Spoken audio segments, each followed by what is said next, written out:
Fotos únicas del sitio del aterrizaje de ovnis en Brasil en 1995 finalmente han sido reveladas. Un caso raro cuando un ovni dejó atrás no solo testigos oculares asustados, sino también huellas materiales de su presencia. Todo esto ocurrió en Brasil en 1995. Pero solo hace unos días se publicaron sus fotos de estas pistas en la red para el acceso público. Antes de esto, solo algunos expertos y ufólogos brasileños tuvieron la oportunidad de ver las imágenes. El ovni que dejó extrañas marcas de aterrizaje durante un encuentro cercano con un aterrorizado pescador. Los pescadores Fernando Becerra y Wilson da Silva Oliveira dicen que estaban reuniendo sus redes en una isla llamada Ilha do Maior, de Sao Paulo, Brasil, cuando vieron un ovni en forma de disco que emitía un tono amarillo brillante. Nunca antes se habían revelado estas fotos de marcas extrañas y hierba quemada en un campo, que los pescadores afirman fue el encuentro con un aterrador ovni. Todo esto ocurrió el 1 de octubre de 1995. Los pescadores Fernando Becerra y Wilson da Silva Oliveira dicen que estaban reuniendo sus redes en una isla llamada Ilha do Maior, en Sao Paulo, Brasil, cuando vieron un ovni en forma de disco que emitía un tono amarillo brillante volando por encima. Al principio, la pareja pensó que era un globo, pero cuando el objeto se acercó a gran velocidad, se convencieron de que era una nave extraterrestre. Aterrados por la intensa luz de la nave, la pareja saltó a su bote y huyó, cuando el misterioso objeto aterrizó a solo unos metros de distancia. Ahora han surgido fotos de las secuelas del presunto encuentro, que muestran hendiduras en el suelo y las hierbas aplastadas en formación circular. Uno de los pescadores incluso dibujó el ovni, aunque parece bastante simple. El testigo Wilson dijo: "Casi me muero de miedo, me escondí en el fondo del bote". Fernando agregó: "Cuando la luz estaba sobre nuestras cabezas, cambió de dirección y fue a una pequeña isla donde aterrizó. En la parte inferior del ovni había un número de luces giratorias. Hicimos unos 10 intentos hasta que el motor arrancó y luego nos fuimos tan rápido como pudimos. Pudimos ver que el ovni había aterrizado en una pequeña isla ubicada entre nosotros y los manglares del río Piacabucu". Después del susto, Fernando y Wilson dicen que regresaron a casa para contarles a sus familiares sobre el avistamiento ovni, pero no pudieron dormir a pesar de haber tomado un medicamento suave para calmarse.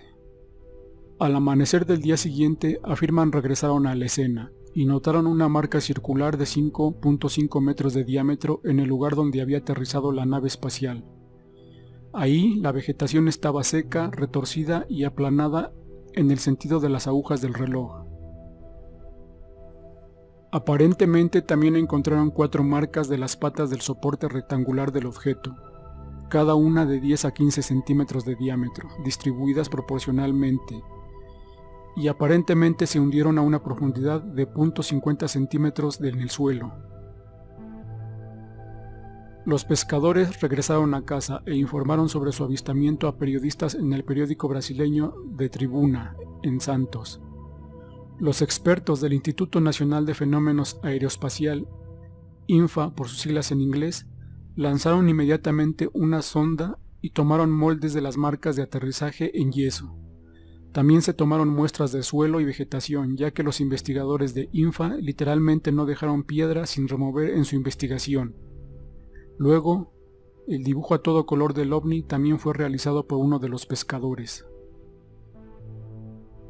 Según un informe detallado del INFA, el ovni no emitió ningún sonido y la luz producida por el objeto era tan intensa que los pescadores podían ver los cangrejos que salían de los agujeros al otro lado de la orilla del río. También han surgido detalles del informe del INFA.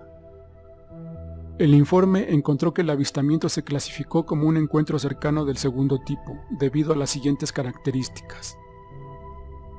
1. Efecto mecánico caracterizado por las marcas dejadas en el suelo y por el arrugado de la vegetación, movido en el mismo lugar de rotación. La vegetación había sufrido quemaduras excesivas posiblemente causadas por el calor de las luces del ovni. 2. Efectos electromagnéticos que hicieron que el motor de la embarcación dejara de funcionar.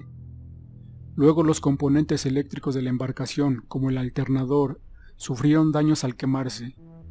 Posteriormente, las herramientas y las partes metálicas del bote mostraron una corrosión que no existía antes del avistamiento de los ovnis. 3. Efecto fisiológico en los testigos. Ambos testigos se quejaron de irritación ocular y diarrea. Las muestras del suelo se sometieron a análisis para verificar posibles cambios en el pH, sin embargo, no reveló nada anormal en el pH. Pero en las pruebas que implicaron plantar semillas en estas muestras de suelo, se encontró curiosamente que en las muestras de suelo tomadas dentro del área quemadas, las semillas germinaron fácilmente, y las plantas en las muestras cosechadas fuera del círculo no germinaron y fueron atacadas por hongos. Este aspecto del caso continuó desconcertando a los investigadores.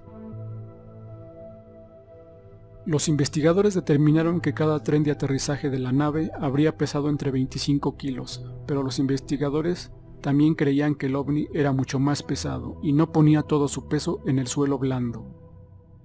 Para los investigadores quedó claro que las marcas no eran de helicópteros o aviones convencionales. La base aérea militar de Santos declaró que no tenía aviones en el área en ese momento.